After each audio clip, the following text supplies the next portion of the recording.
Bonjour à toutes et à tous, bienvenue sur la chaîne. Aujourd'hui, j'ai envie de me refaire Yesterday.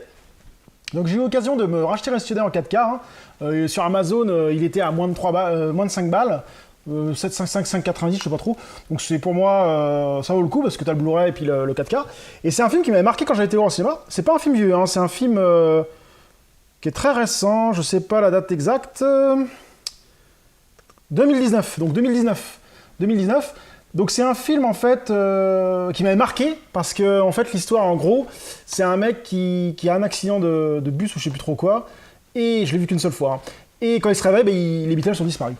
Donc scénario un peu pompé sur Jean-Philippe. D'ailleurs je vais me refaire Jean-Philippe après ce film parce que ça m'a donné envie de me refaire Jean-Philippe.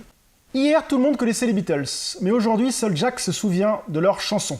Il est sur le point de devenir extrêmement célèbre. Jack Malik est un auteur, compositeur, interprète en galère, dont les rêves sont en train de sombrer dans la mer qui borde le petit village où il habite, en Angleterre. En dépit des encouragements d'Ellie, sa meilleure amie d'enfance, qui n'a jamais cessé de croire en lui. Après un accident avec le bus pendant un étrange panne d'électricité, Jack se réveille dans un monde où il découvre que les Beatles n'ont jamais existé.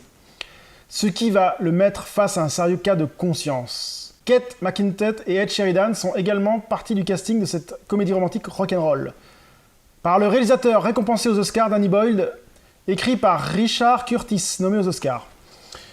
Donc c'est un film qui m'avait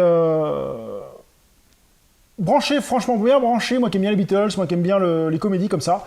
Donc on va voir si le film est toujours aussi bon, c'est parti. A few moments later. Donc je viens de me finir Yesterday, donc film très sympa à revoir. Bon, je savais que c'était un film qui m'intéressait, donc très sympa à revoir. Alors le film met un peu de temps à démarrer, mais après, une fois que c'est démarré, ça devient super sympa. On s'attache à ce Malik, là, le gars qui reprend les Beatles, là. Et puis on s'attache aussi à l'amitié qu'il y a entre les deux, entre Malik et sa copine, qui est totalement amoureuse de lui, mais il s'en rend pas compte. Toute une histoire qui monte en puissance et tout ça. Après, c'est un peu gros, le fait qu'il se prenne un bus et qu'il se réveille après les Beatles. D'ailleurs, ça m'a rappelé vachement le scénario de Jean-Philippe. D'ailleurs, je vais sûrement me refaire Jean-Philippe, parce que c'est quasiment le même scénario, sauf que c'est à l'échelle internationale, je veux dire. Donc je vais me refaire Jean-Philippe, je pense, après cette vidéo, pour repartir là-dessus. Donc le Yesterday est très bien tourné, très bien réalisé, on a un scénario super sympa, on passe un très bon moment, ce film dure 1h30, 2h, je sais plus trop, on passe un très bon moment à voir ce film, et ça vaut vraiment le détour. Donc oui, si vous n'avez pas vu Yesterday et que vous aimez les comédies avec les Beatles, foncez, c'est un film qui vaut vraiment le détour.